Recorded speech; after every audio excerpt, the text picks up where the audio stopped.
আসসালামু আলাইকুম। সকাল থেকেই ব্লগটা শুরু করলাম। তো কিচেন থেকেই শুরু করছি।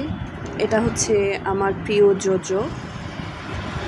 সে অনেক কথা বলতেছে, মানে তার সাথে কথা বলতে নিলে ননস্টপ সে শুধু বলতেই থাকবে, একটাও তার মিস হবে না জবাব দেওয়া, সে রিপ্লাই করবেই।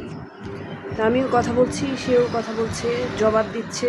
এখনও তাদেরও নাস্তা হয় নাই, আমাদেরও নাস্তা হয় নাই, বাট নাস্তা বানিয়েছি কিন্তু এখনও খাওয়া হয় নাই। একটু তার সাথে টাইম পাস করছি আর কি। আর ভাবলাম যেহেতু টাইম পাস করছি একটু ভিডিওটাও করি, আপনাদের সাথেও শেয়ার করি।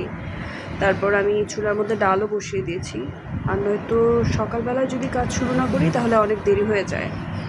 এর জন্য এই যে চা, তারপর ডিম পোচ করে রেখেছি, রুটি বানিয়েছি, মানে এক জায়গা থেকে আরেক জায়গার মধ্যে যাচ্ছি আর কথা বলছি। এটা হচ্ছে তোজো, আর কিচেনে যে ছিল সে হচ্ছে জোজো, আর এটা হচ্ছে বাটার।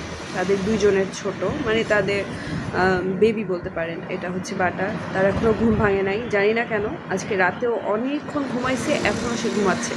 আরও দিন সে সকালে উঠে নাস্তা টাস্তা খায়, বাট আজকে সে ঘুম। এই হচ্ছে জোজো, সে কিচেন থেকে আমার পেছন পেছন আসছে। এখন বাটারকে আদর করতে দেখে তোজোও চলে আসছে। ও একটু হিংসুটে টাইপ, মানে হচ্ছে যদি দেখে যে আমি কাউকে আদর করছি এটা তার সহ্য হয় না, তাকেই করতে হবে, আর কাউকে করা যাবে না। ওর হচ্ছে এই অবস্থা। তো আমাকে বসতে দেখে ও আসছে। আবার কিচেনে চলে আসলাম, মানে আমি বললাম না, হাঁটছি, রান্না করছি, কথা বলছি, এভাবেই সকালটা পার হয়ে যায়।